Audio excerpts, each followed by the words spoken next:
Hello and welcome at the World in Focus. Dzień dobry, serdecznie witamy na Świecie pod lupą. Świat pod lupą to seria debat o aktualnych wyzwaniach polityki międzynarodowej. Wraz z wybitnymi ekspertami i ekspertkami przyjrzymy się, co czeka Europę i Polskę w zmieniającym się świecie. Więcej na naszej stronie internetowej. A teraz zapraszamy na kolejną dyskusję.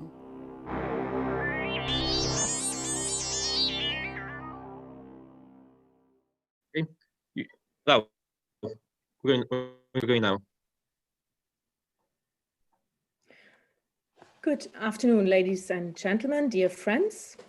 Thank you for joining our discussion on the European Green Deal and the future of European economy. I would like to thank the organizers for inviting me to moderate this debate. My name is Eva van der Rakt. I'm director of the Brussels office of the Heinrich Böll Foundation. Please allow me an introductory note from Brussels. We are following the protests in Poland against the new abortion law, and I would like to express my solidarity with the protest movement. Women's rights are human rights. Before I will introduce the issue and speakers of this discussion to you, I would like to make an organizational remark. You can send us your questions via Facebook and YouTube, both in English and Polish. My colleague Gosia Kopka-Piatek will collect your comments and we will come back to them in the course of the debate. I have to admit, one could argue about the provocative title of this panel discussion prior to the decisive US elections. However, the European Green Deal is indeed a promise for another, hopefully more sustainable and more cohesive Europe, acting responsibly and in solidarity with the rest of the world. It was unveiled prior to the coronavirus outbreak, as many of you know, by the European Commission just a few days after taking office. It resets the Commission's commitment to tackling climate and other environmental related challenges and is defined as a new growth strategy that aims to transform the EU into a fair and prosperous society. The Commission's goal is to establish a modern, climate neutral, resource efficient and competitive economy by 2050. The European Green Deal is the key transforming promise of the von der Leyen Commission. Its communication is exceptionally broad and accompanied by a roadmap timetabling the introduction of various legislative and non-legislative strategies and action plans throughout 2020 and 2021. Well, in light of the economic and societal impacts of the COVID-19 pandemic, Executive Vice President of the European Commission, Frans Timmermans, who is responsible for the European Green Deal, stressed that green recovery is crucial to make our economies more resilient for the future. Europe would lose out twice if investments would be mobilized to restore the old economy rather than to make it green and sustainable. Today, we would like to discuss the opportunities and challenges related to the European Green Deal, and we would like to take the impacts of the pandemic into consideration. We will also focus on the German EU Council presidency. Please allow me to introduce our distinguished guests in alphabetical order. Franziska Brantner. Hello, Franziska, welcome. Franziska has been member of the German Bundestag for the German Green Party since 2013. Since 2018, she has been the spokesperson of the Green Group for European Affairs. She's member of the Commission on Affairs of the European Union and Deputy Member of the Commission on Foreign Affairs. From 2009 until 2013, Franziska was member of the European Parliament, so she knows all about it. Welcome, Franziska. Shahin Vallée is a senior fellow at the German Council on Foreign Relations. Until 2018, he was senior economist for Soros Fund Management, where he worked on a wide range of political and economic issues. He served as personal advisor to George Soros. Prior to that, he was economic advisor to Emmanuel Macron at the French Ministry for the Economy and Finance. Shahin, a very warm welcome to you. We are pleased that you are here with us today. Maciej Witucki, last not least, I would like to introduce Maciej Witucki to you. He has been president of the Leviathan Confederation, which is the biggest Polish employers organization since 2019. From 2010 until 2017, he was president of the French Chamber of Commerce in Poland. He is chairman of the program board of the Polish Civic Forum, member of the board of directors of the Atlantic Council of the United States, and member of the board of directors of the Bronisław Geremek Center Foundation. Maciej, also a very warm welcome to you. I would like to mention that Maciej Witucki has to unfortunately leave us a little bit earlier, so we might end our debate a little bit earlier than anticipated. I would now like to pose a question to all of our speakers. So Mr. Witucki, Mr. Vallée and Franziska, what are you, from your perspective, opportunities of the European Green Deal? Mr. Witucki, could you please start? Thank you very much. So thank you for the invitation. Yes, I do agree that the Green Deal is to some extent for business community a challenge and potentially a threat, but at the same time, we all believe that this is one, a must, and second, an enormous opportunity. And this somehow independently of the COVID situation. Yes, the COVID is an additional risk factor. Yes, COVID is an additional element which is stabilizing our financial capabilities, our societies, and potentially even our political lives and political situation. But independently of this, the green haven't been covered by or somehow diminished by the green issue. They have been diminished by COVID. We have to go there. There's no doubt. And I do speak in the name of the business community. We will have most probably the very economical view by Shahin. We will have a very political view by Franziska. I will just stay more with the business perception, because I think it's quite important, especially that business have been committing some errors in the past.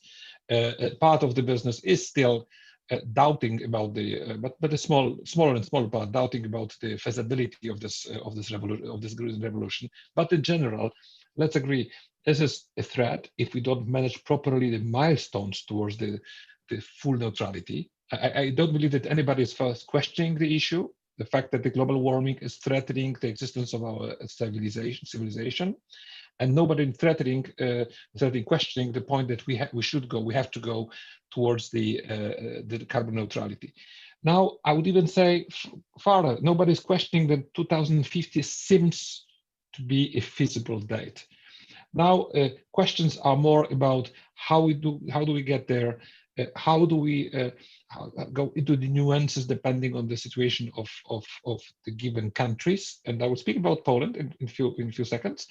And somehow, what are the methods to keep the convergence? Because again, if we go only into the discussion of the specificities per country, specificities per society, per type of industry, we'll never reach the 2050 target, because we will be full of excuses. So target, yes. Milestones, more complicated. So here we really count on the Commission, but even more on the Parliament. We know the Parliament, and with all respect, Parliament has sometimes uncontrolled reactions. Again, all respect. So what is very important that we stay in touch and we stay in dialogue, that nobody has the impression or even the vision of escaping from their target. So the target has to be set. And I think the target is set now. Now the point is, even if the Commission claims that the impact studies have been done, the time was so short that I'm not buying. If I would be betting my own business on those feasibility studies, I wouldn't do it on my personal money. So what does it mean? It doesn't mean that I'm questioning the target. I'm just saying, let's have a seat, let's check the numbers, and let's check how do they fit together. So this is a general vision of the business: short-term risk, long-term opportunity, because we are on the green market, and the green market is maybe not we maybe don't have the blue ocean there, but we still have a market which the global giants are not set, which means that we European companies, and I really speak European companies, we have a chance to build our business. We like to build our business of territories and positions, and even pushing towards the dominant position. It's not possible anymore in the digital world. With all respect, with all those dreams of Lisbon strategy, and then all those potential ideas about how to control the GAFA giants, I think it's too late. Let's try with regulations, but in my opinion, we should concentrate our energy on the positive side. The positive side is, let's build our own green champions. When the scene is not yet set, those champions have to be built at the European level. Otherwise, we will miss we'll miss the opportunity. We will do what, sorry for using a bad sector, but we will go into a bit into the military sector or armament sector, where every single European country builds enough of its own tanks and airplanes to fly at the national day above the crowd in the capital city. That's our, I would say, capability, industrial capability of European defense industry pushing a bit.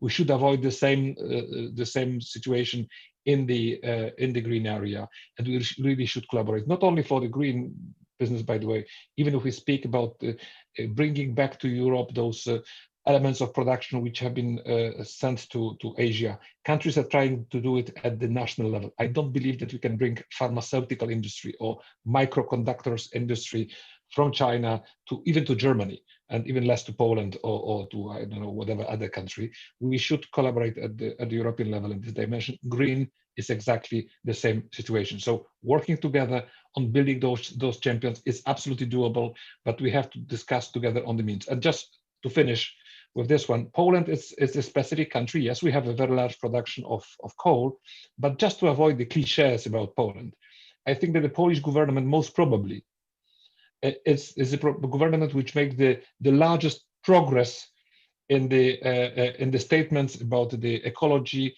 in the history of Europe. Our president had been declaring 200 years of coal-powered electricity a year ago, and after less than 12 months, the same person is declaring 29 years. So we have a factor 7 acceleration in the political declarations. It's a miracle. It's a great miracle. So that shows that things are changing even in the countries which have been considered as always lagging behind. I think that today it's more a discussion of not if, it's a discussion about, even in Poland, even if the very conservative government of today, you don't hear what we have been hearing a year ago. It's more about how much it will cost and how much support we may have from Europe for this transformation. So it shows that even the countries lagging behind understood the interest, so political interest, and businesses, you don't have to convince us. We know that there is a green ocean, and on this green ocean we can become big fishes. But again, we have to do it now. Thank you. Thank you very much, Mr. Witucki, for this very future-oriented, progressive, and European voice coming from the business. I would now like to ask Mr. Vallée, what do you think are the opportunities of the European Green Deal? Thank you. First, I think it's important to realize how different this Green Deal is to previous European approaches. If I caricature things a little bit, for a long time, Europe thought that we could drive climate by driving the price of carbon. So we created an emission trading scheme, and we thought that it was just a matter of sending the right price signal to the market with this carbon price market. I think there was a realization, both with the failure of this market for many reasons, in part because of our own incompetence, in part because of fraud, in part because it was covering only a small sector, a small part of the economy, that this was not enough. And I think what's to be welcomed with the Green Deal is the fact that it's the first very broad policy effort to address climate change. So it starts, of course, with the emission trading scheme, the increase in the price of carbon and the expansion of the coverage of the scheme, but it follows with a very broad range of regulation, starting with financial regulation, with the promotion of green finance and a European taxonomy, which could have a very broad consequence, both for the European as well as for the international financial sector.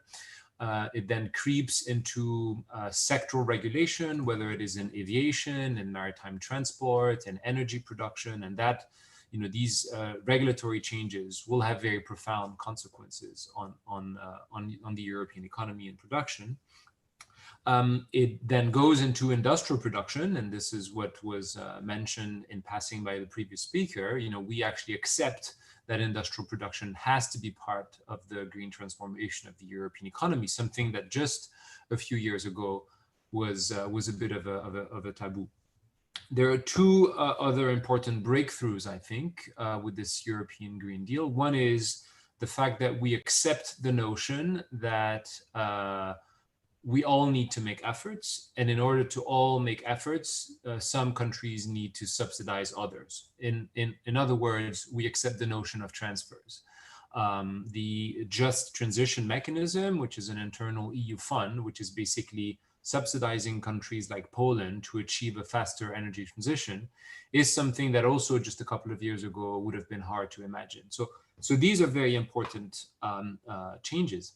And then there is, I think, an important realization, which I think is going to be weak in substance, but it's important philosophically, which is that it's very well that Europe does that, but the rest of the world needs to follow suit. And we cannot impose on European businesses an extraordinary cost of economic and carbon transition if the rest of the world does not follow suit. And that's why there is a discussion about what has been called a carbon border adjustment tax, which is meant to basically level the playing field between what Europe is going to undertake as in terms of transition cost and what the world is doing.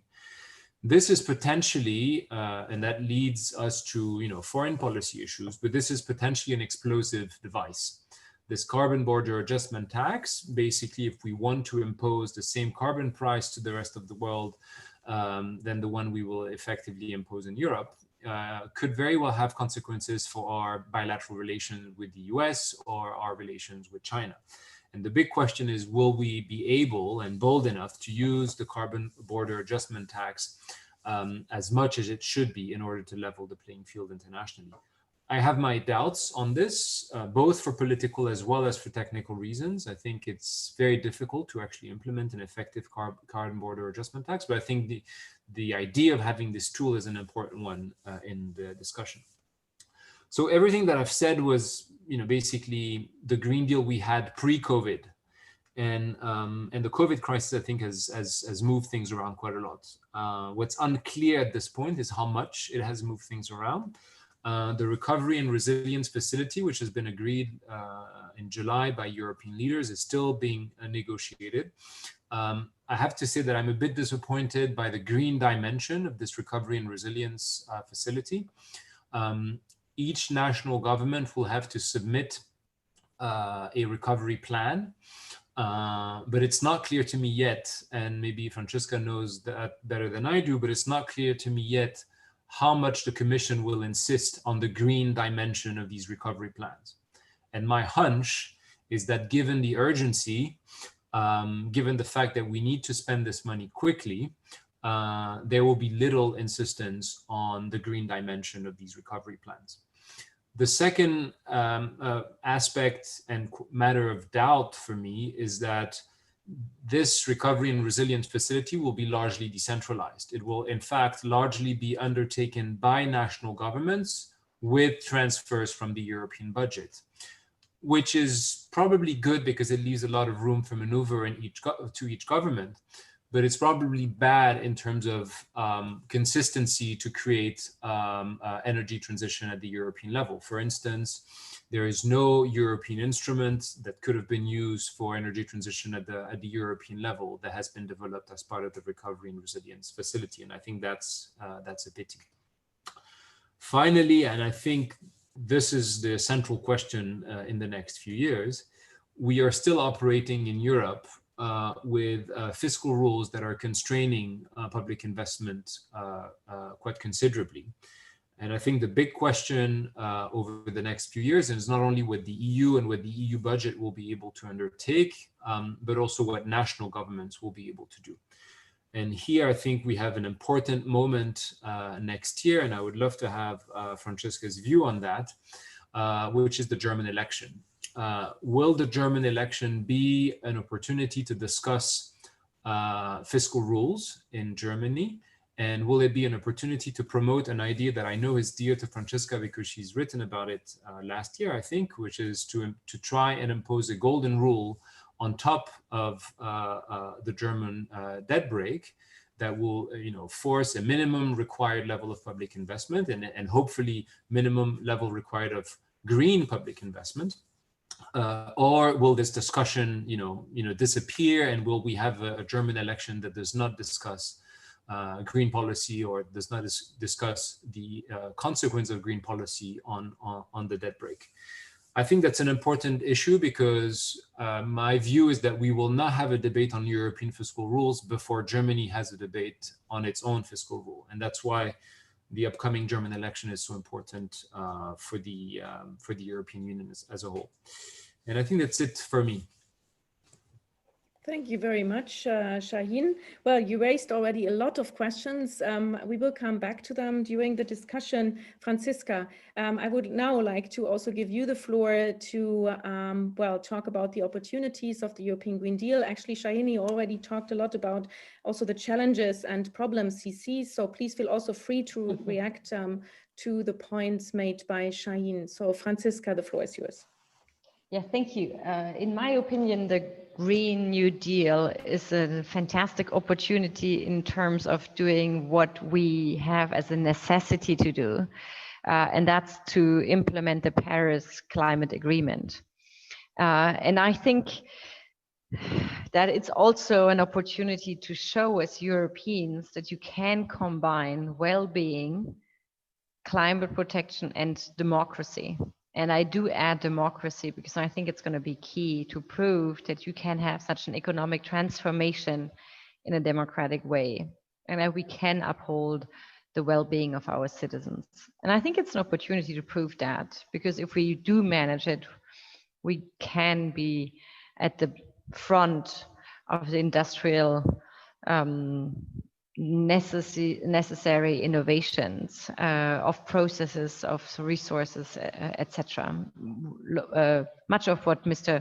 Witucki was speaking about. So I think that's a real opportunity.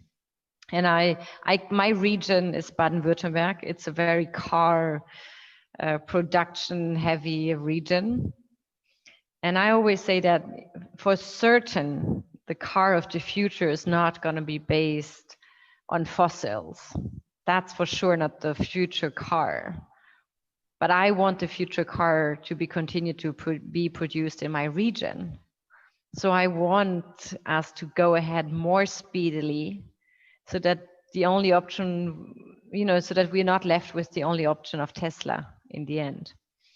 And I think, it's a question also of competition, of who will be there first. And I hope that Europeans will manage to be first in this economic transformation, which is an amazing opportunity if we get it right. And as Shahin was saying, we have the goals that Mr. Witucki was speaking about, which are not really inherent in the Green Deal. I'm like the goals and the 2030, 50, that's all linked to Paris. Like that's what we already have for a couple of years, and the Green Deal is a way to implement it, to get to the goals. But I think we should not always, we should be sure to de-link it and make sure that everybody understands that the goal setting is actually a legal necessity for us because we signed up for Paris. And then we have to discuss how to get there, and that's where the Green New Deal comes into play.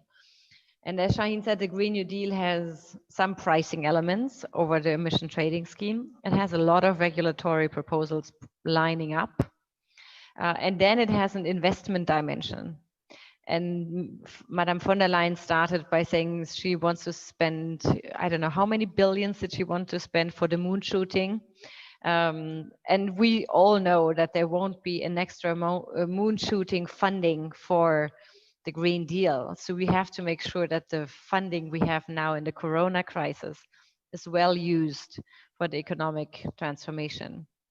And I think that's where I do have also some doubts that we will use those funds well.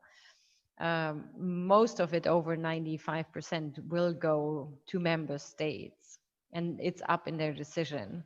And yes, they are supposed to spend 30% on the Green New Deal and 20% on digital.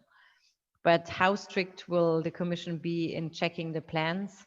My own government, the German government, unfortunately, has decided to use the EU funds just to finance the national recovery plan. So there won't be anything specific in the use of EU funding. It will just go into the national plan.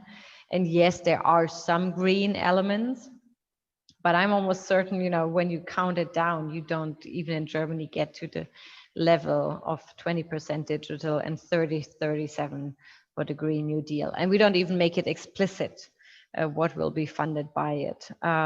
So I can't even say that my government is anywhere an example for others. I think Portugal is quite good.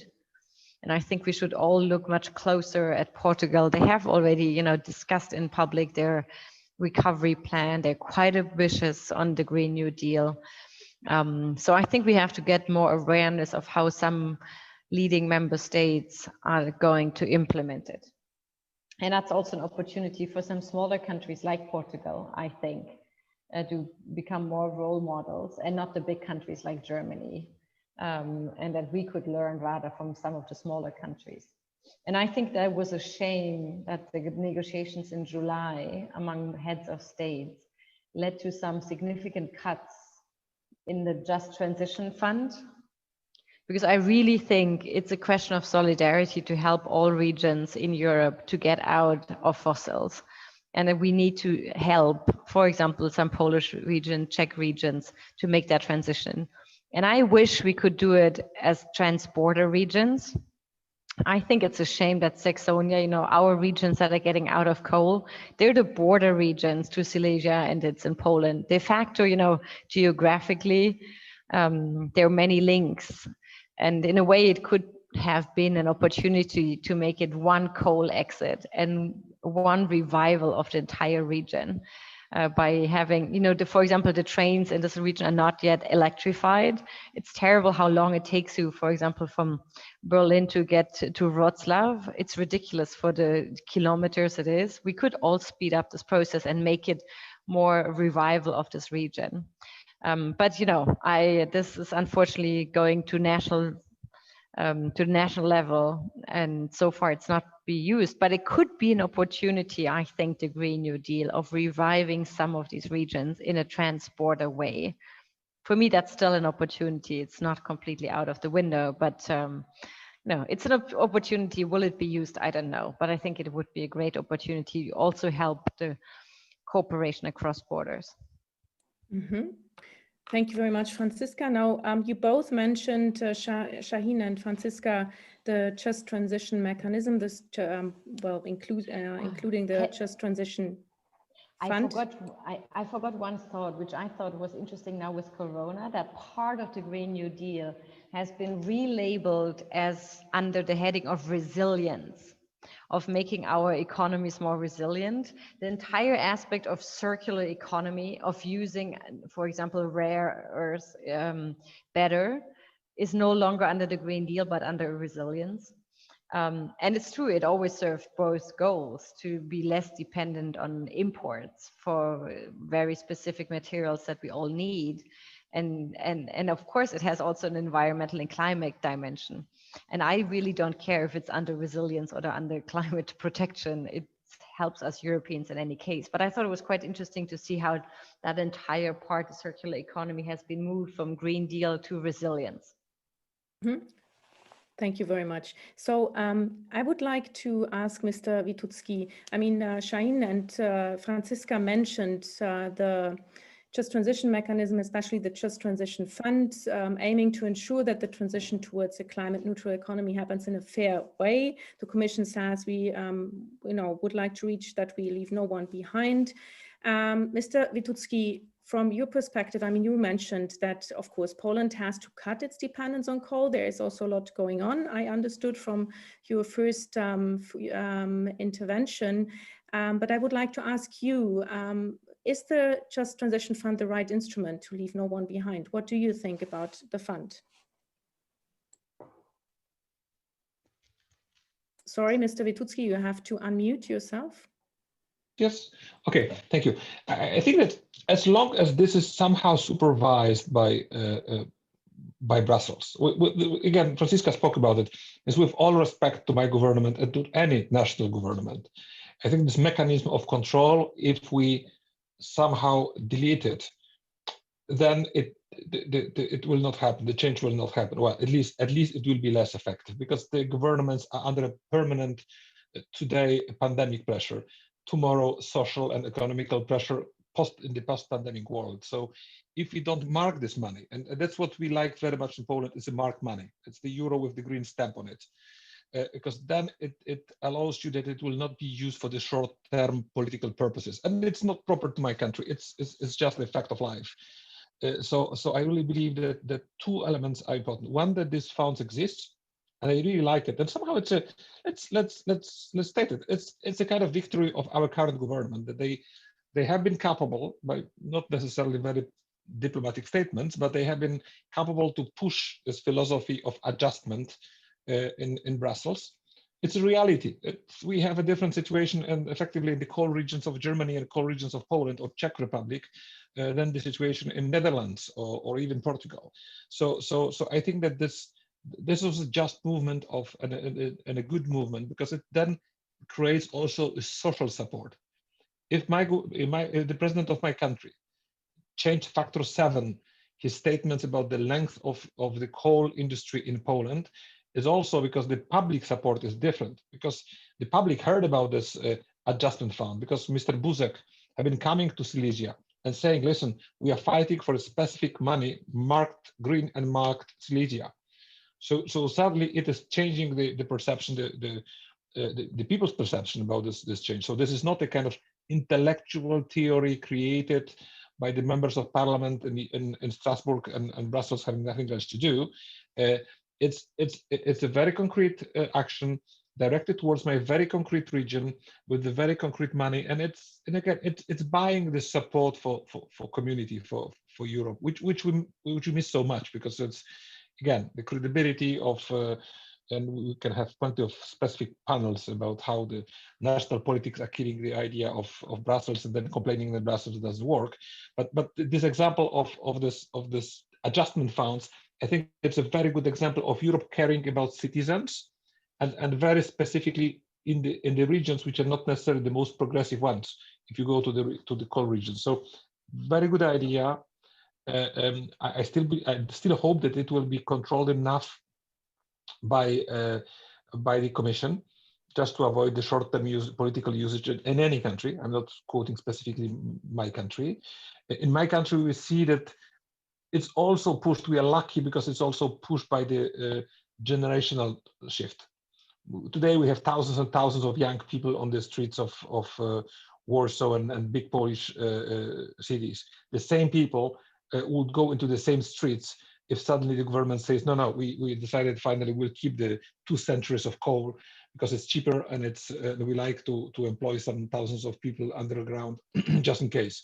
So the political pressure is also different at the national level. The young generation is pushing the politicians toward this change. So I think that we have somehow, well, COVID is not simplifying our life, but those elements of generations, the perception, the idea of somehow personalization of those funds. So yes, we understand that there are specific situations. So suddenly it's a human face of Brussels, and it's important. It's a bit of propaganda, a bit. It's useful to somehow to smooth the changes. So it's very well done. Now let's control it. Let's first deliver it. Let's control it. Currently in Poland, what we see as we are the heart, as my organization, we are really very much in the dialogue with the government about those different usages of the fund. It's taken very seriously, in the sense of really people do care about the mark money. So very clearly they do say, okay, here we have a digital and we have the green.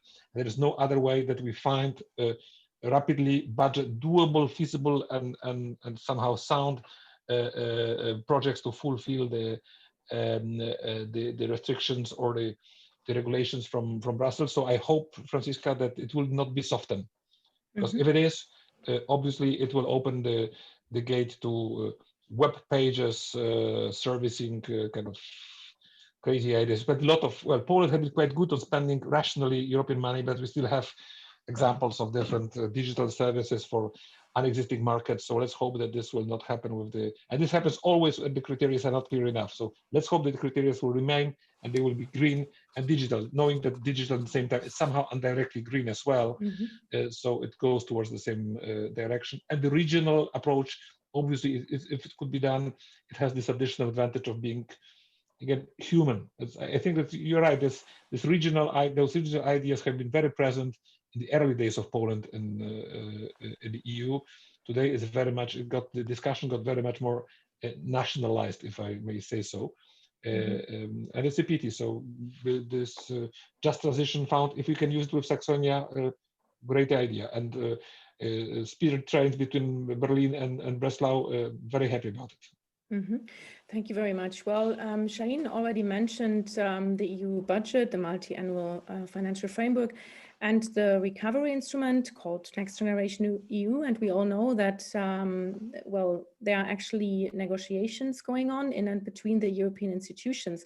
I would like to ask Franziska and also Shahin, well, how do you actually assess the prospects to reach agreement by the end of this year?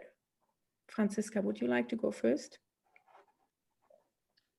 I'm very optimistic. They almost reached an agreement last night. Yes, the last couple of days. They will meet again in 2 weeks, as far as I understood, and I'm almost certain they will reach an agreement then.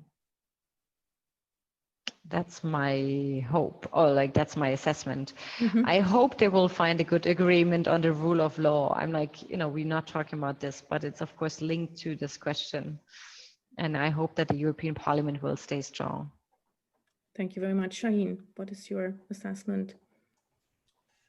I think there will be an agreement as well. I'm less optimistic than Franziska about the rule of law mechanism that will be agreed as part of this agreement.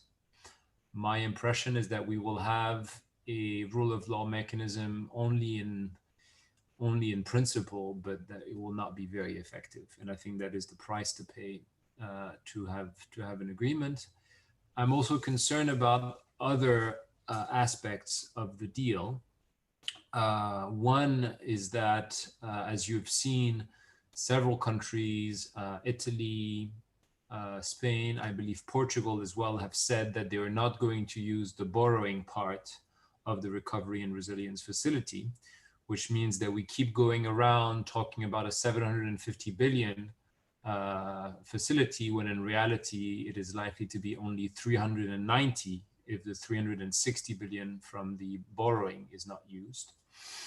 And I'm a bit worried also that the discussion on own resources to pay back the debt that we are accruing to finance this recovery is likely to be a weak agreement, where we do not come together and agree on a set of own resources that could be, you know, part of the future harmonized European corporate tax, or it could be a carbon tax or a plastic tax or other.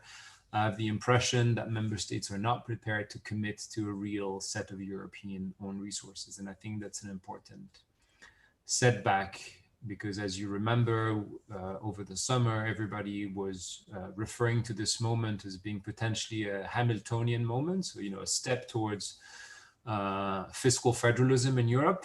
And I think it can only be considered a Hamiltonian step if there is an agreement on own resources, or at least if there is a path towards an agreement.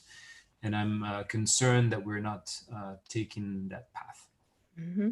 I see that. I think Franziska would like to comment on the, no, not at this point, or okay. Mr. Witucki, what do you think? Do you share the skepticism concerning a deal which might be reached concerning the budget? Oh, Mr. Witucki, yeah, now you're there again. And sorry, Mr. Witucki, you have to unmute yourself. Unmute again. Yes, I'm back. Yeah, so I share somehow what Shahin said about the rule of law. I really believe that the final mechanism we will see will be confirmation of the idea, and then a long path to the specification of the rules of deploying the idea. So it will be kind of typical European compromise of, yes, we did it, yes, we voted, and then we'll spend 10 years on specifying the criteria of using it. So most probably the next financial perspective will be ready for employing of the specific rules. But it's again my individual perception of an amateur. Now, will we find an arrangement on the budget? I hope so, because we just need it. We are under such a pressure. We are under such a rush. Again, in Poland, months ago we have had 1,000 cases of COVID. Today we have 23,000 cases just today. There's such a big pressure, internal pressure, and there will be such a big pressure of the economical situation. So this recovery, it's so much needed at the level, national level and European level. Then I hope that because of this, and somehow because the leaders cannot spend days in Brussels because they have the numbers exploding in their specific capital cities, that they at the same time they cannot postpone it forever, and the COVID will not disappear at Christmas, unfortunately. So I believe that it may help to reach the agreement rather quicker, just to make it done and come back to the national crises they have to manage. Mm-hmm. Thank you very much. I would like to ask a question to all of you, how to deal with the fact that there are huge conflicts between, well, the ambitious objectives of the European Green Deal on the one hand and other policy areas. If we have, for example, a look at the current reform of the Common Agricultural Policy, it's quite evident that it's not compatible with the objectives of the European Green Deal. So where do you see problems? So when you think about conflicts between the objectives of the European Green Deal and other policy areas. Franziska, would you like to start? Yeah, it's quite evident. I mean, this last week was a very sad week for climate change in Europe. We have now a European Parliament position and the European member states position that are both to a certain extent even worse than a status quo when it comes to climate, the reduction of CO2 and also biodiversity, because I think we should not forget them. Like that's the other part that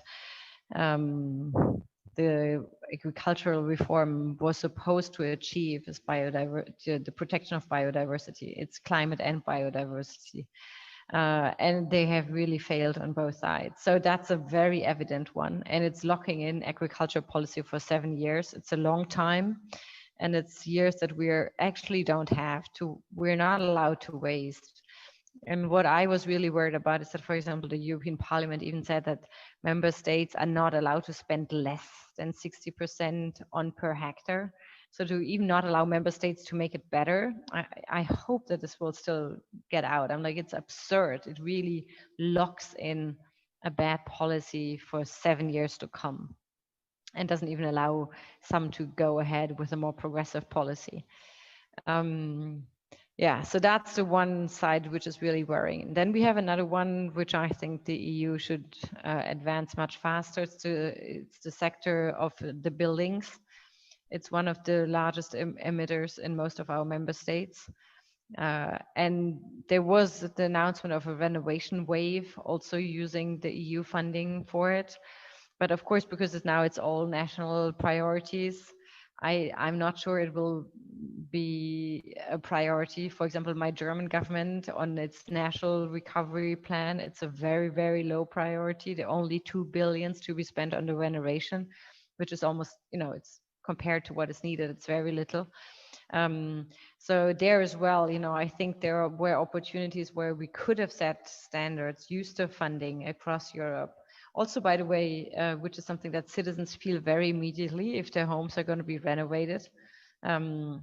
It's something that is tangible, and I think could have been something to show that Europe is there for you. There is another thing, which is transport. The negotiations on how the EU funding in the transport sector will be used are not up to what we need as changes in the transport sector. Still way too much going into classical infrastructure in terms of roads, way too little in going into the train sector, and there especially in the freight, so in the cargo sector. So unfortunately, these negotiations are going in parallel, and they're not up to the level of a Green New Deal. It's very unfortunate. Mm-hmm. So Shahin, which conflicts do you see?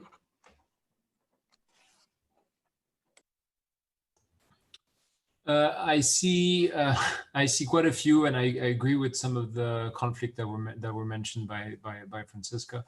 I see 2 conflicts we have not mentioned, which is indirectly part of the Green Deal, even though it's not part of the plan because the ECB is sacredly independent. But I think the question on greening monetary policy is extremely important and is going to be at the heart of profoundly important tensions in Europe. As you know, the ECB is at the moment undergoing a review of its monetary policy strategy, which is going to take takes us through the end of the year and early next year. As part of the review of its strategy, the ECB will decide what sort of instruments it can use to accelerate climate transition. And so I think that's going to be a very important element of the fight.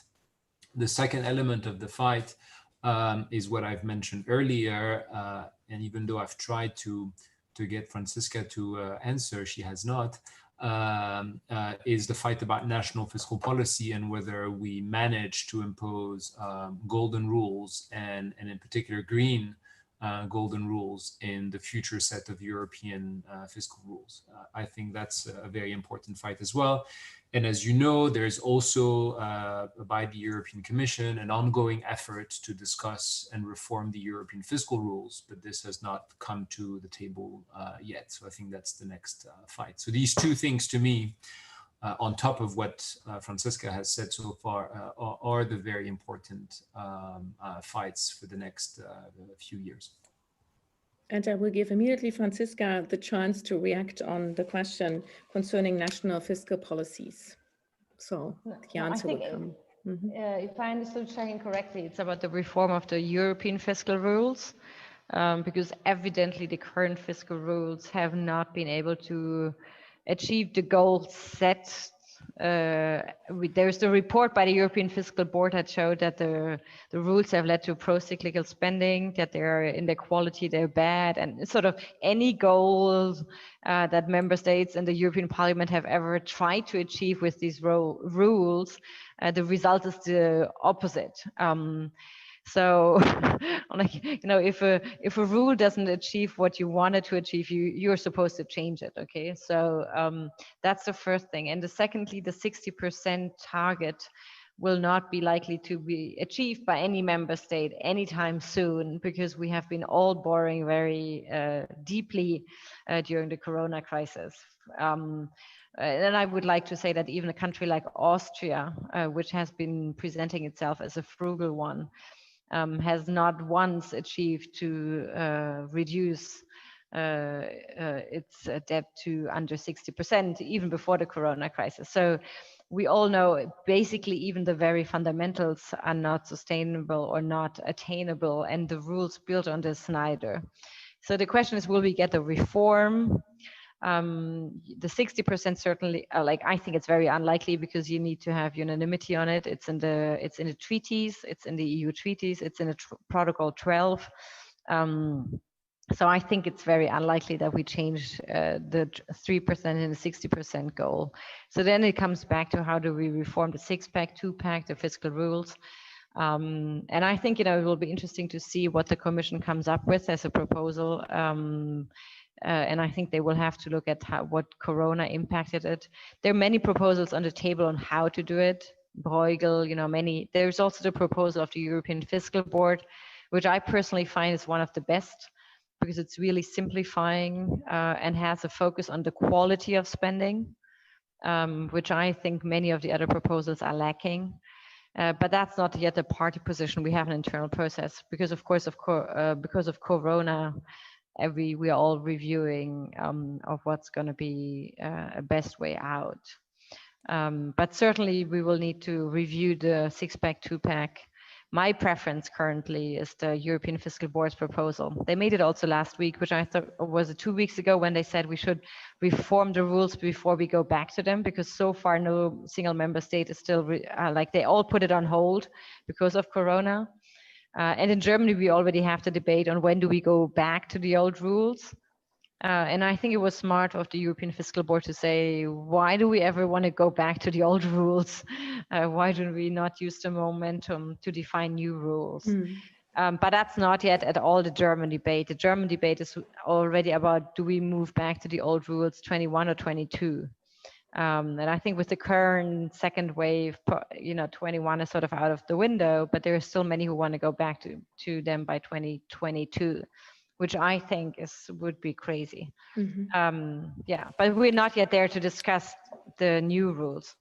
Okay, thank you, Franziska. Shahin, I will give you the possibility to react on that, but there is one question for Mr. Witucki, and I would also like to give you the chance to comment on the conflicts you see, and perhaps you could also answer a question coming from our viewers. I will read it. Poland is not a front runner either in ecology or digital. How to make sure that the gap between more advanced countries and those more behind will not be even bigger? Well, I will have a funny answer. It means on the digital specifically, Poland is the #1 country on the contactless payments. The adoption of the digital. We don't have a digital state. We are not Estonia for sure, but on the usage by the I would say by the citizens, it's surprisingly high. So it's a country. You see the digital school in Poland. We have been locked down in April.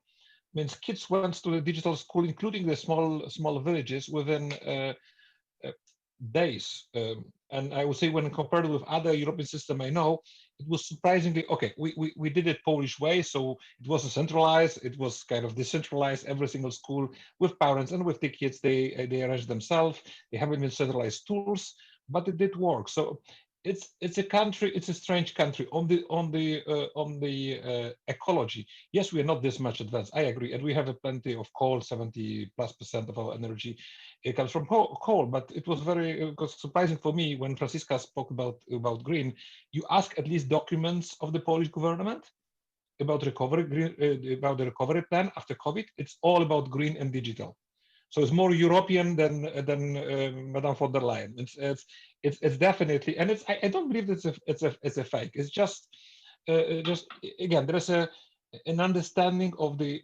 I think there's understanding. It's not only a political statement to get this money and then to corrupt it into a coal mining. It's really understanding that if we want to build a stronger economy at the Polish level and eventually at the European level, it goes through green and digital. No discussion, and even more through green, as I said in my first intervention, than in digital, because digital, again, we are lagging behind the Americans, Chinese, and others. So I'm not a big optimist on the area of building the European Huawei or European Google, if I may do some product placement. But here the green. It's surprisingly aligned with the perception of our government willing to build this great Poland with the great national economy. They understood that you don't build it on coal, and that's why they embraced so much what Brussels is proposing. So it's surprising, but that's the way it is. My only point, because I will have opportunity to leave, my only point I want to leave you with, it's also when we speak about green, we all speak about digital, we all speak about housing isolation, etc. But we forget very much the agriculture. And I really believe that this will be a big shock for some member states. And by the way, including Poland, because we, in the meantime, with the European subventions and with our traditions, we became a large producer of agricultural goods. If we go to the zero carbon, that will be the area which will be hidden as much as the coal mining, as much as the steel industry. It's not visible yet, but I think that's really at the edge of coming into the public perception. So we just touched the common agricultural policy. I really believe that this is an area where we should be building a very important discussion and amount of money for the common green agriculture policy, because we will not achieve the 2050 goals with the electrical cars and with the isolations and with the PV installations on the roof of my house. The agriculture is an important element, which I believe, at least from what I see, not very present with in the current discussion. So I'm very sorry, but I really have to leave. We have this explosion of cases in Poland, and there is a crisis committee starting at 5 p.m. So wish you health to all of you and to all yes. followers of today's discussion. And Thank let's you, see each Mr. other Witucki. physically as soon as possible. Obviously, staying green. Thank you very much. Thank you very much, Mr. Witucki. Thank all you. the Bye-bye. best to you. Bye. Stay safe. So, Shahin, I would like to give you the possibility to react on the answer of Franziska, and I would also like, because we have a few more minutes, to discuss the question which role the German EU Council presidency actually plays, and what do you expect from the presidency until the end of 2020? That's an easy one for the German presidency. I mean, Germany had very lofty plans about what its presidency would be about. Every presidency, every country who holds the rotating presidency comes up with a very ambitious agenda and is never able to achieve very much of it. Germany's focus was to strengthen the EU-China relations as part of the presidency and to have a summit with China. This is not going to take place. So the only thing the German presidency is going to achieve, hopefully, is the negotiation of the EU budget and the Recovery and Resilience Facility. And if they do that, that would already be a great achievement. Congratulations to them. In response to Franziska, I think, so I entirely agree with what you said and in the direction of travel for changing the European fiscal rules. Where we might not agree entirely is that I think there will not be changes of the European fiscal rules without a debate in Germany. In very much the same way that the 2009 constitutional debt break, the Schuldenbremse, influenced the evolution of Euro fiscal rules and basically drove us towards the 2-pack, the 6-pack, and the fiscal compact. I think if in 2021, during the German elections, there is not a real debate about what is the set of rules that Germany should apply after 2021, I'm very skeptical that there will be a meaningful debate on European fiscal rules at the European level. So I think we're waiting on you, both as a country as well as you personally, to have this conversation in the next year, because I think it will shape to a large extent the evolution of the European discussion. So Franziska, again, a reaction, and what do you expect from the German EU Council presidency until the end of the year? I think the most important is that the German Council presidency really finalizes the goals we need to send to for the Paris Climate Agreement, so that there will be soon an agreement on the 2030 goals, and that we also reach an agreement on the climate law, putting that into a legal basis with a process around it, etc. I really think that the EU should be finalizing this by the end of the year. The German Council presidency just wants to finalize the member states' position on it in December. So that would leave it to the next presidency to negotiate it with the parliament. I really don't see why we need to wait another month and a half to do this. I'm like, it's evident where the difficulties are. The positions have been so clear for a long time. And I think that it should be, the budget will be through by then, and then it should be following suit. So I think they should be more ambitious, and they should have also maybe a special summit for the climate goals to finalize this in November, so that they can then negotiate with the parliament and finalize it all by December. I think that's what I expect. And then we need to get the proposals from the European Commission on the regulatory approaches that Shahin and myself have been speaking about before, be it circular economy, all the sectors, etc.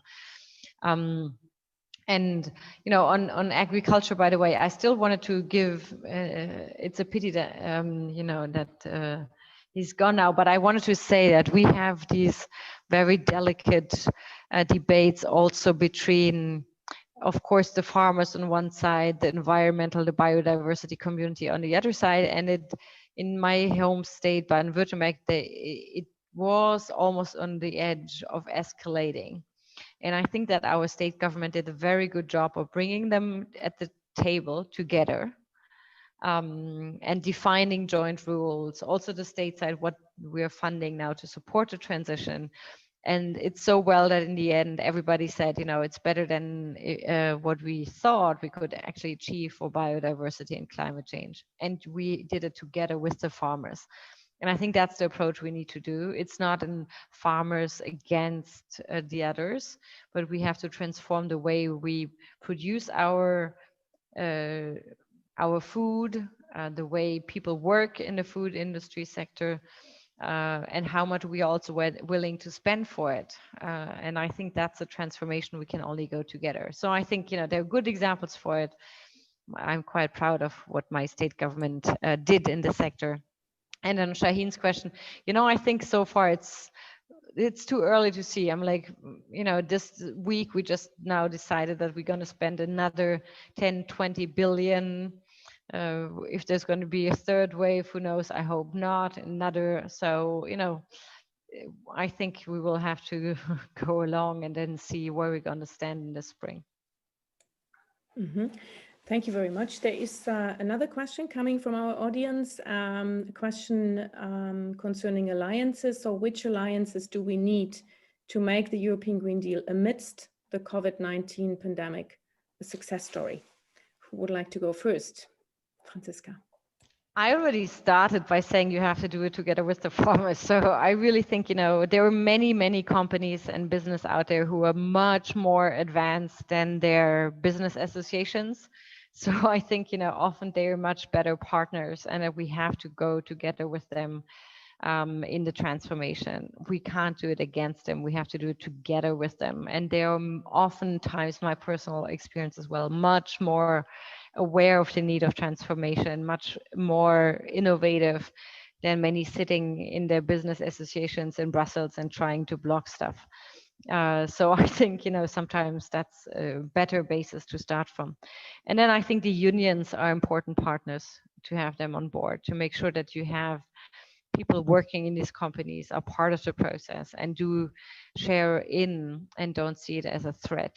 And then thirdly, you have to, I think, make sure that all those who are in the streets, the Fridays for Future, the Scientists for Futures, the Grandparents for Future, that they, you know, that they are part of the process too, and that they see that we're speeding up the process. And I think we're not allowed to lose them. And they're very important partners in this process. And I think, you know, I so much understand their sense of urgency. There is not much time left.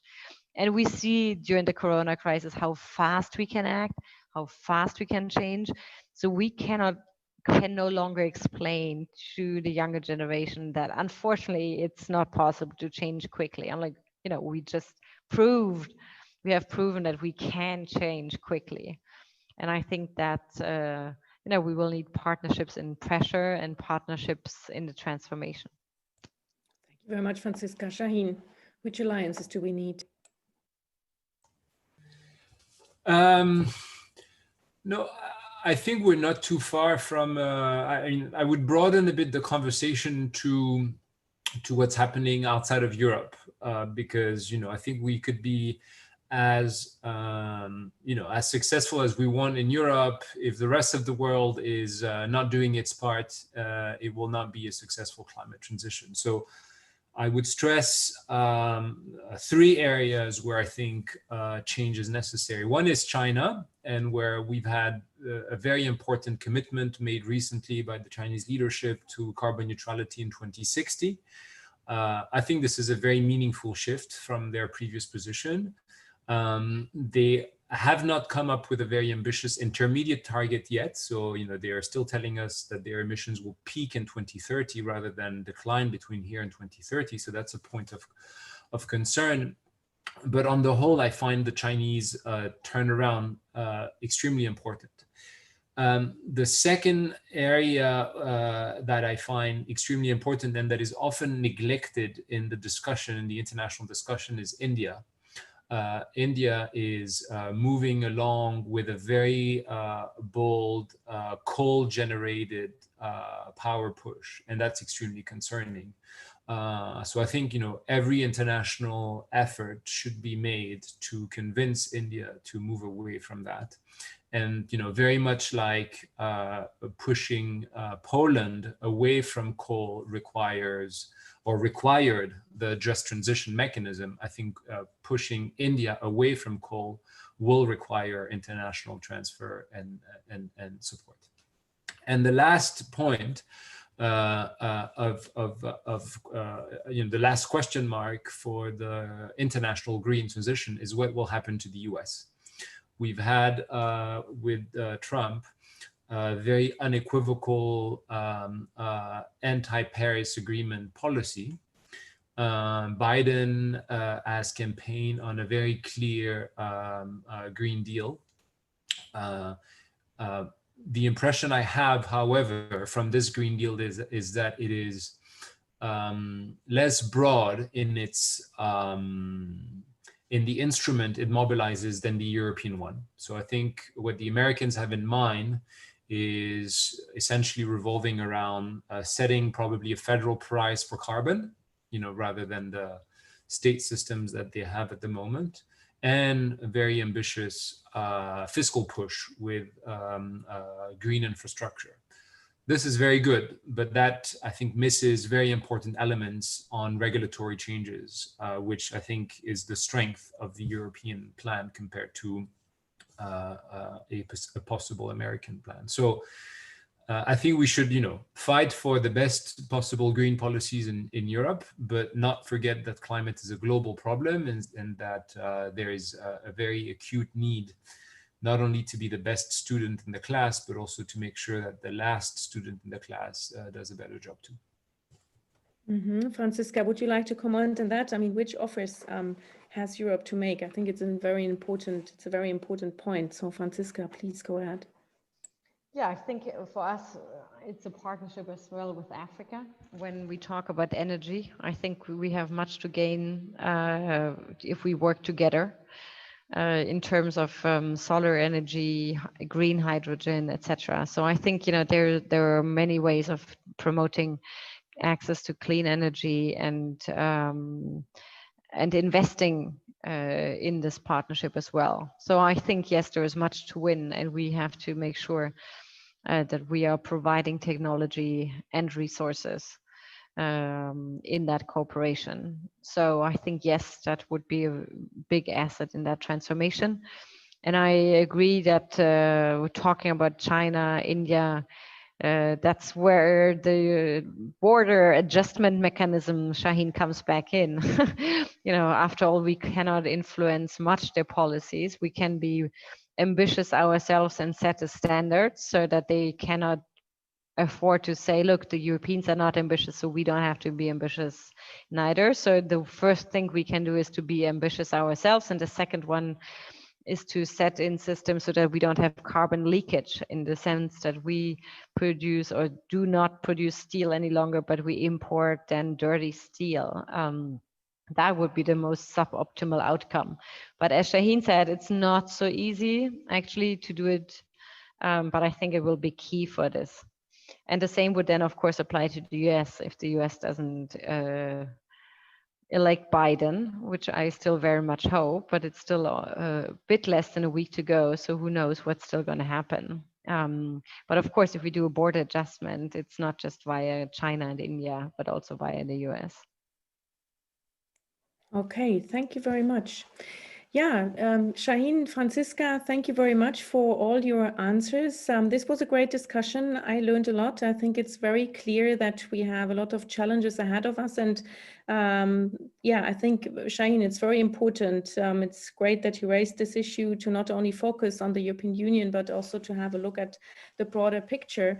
I would like to wish you the best. Stay safe, you and your families. And I hope that I will see you soon during another discussion. It was very nice and my honor to moderate this debate. Well, also a goodbye to the viewers, to the audience. Thank you for your questions and thank you for your time. See you soon.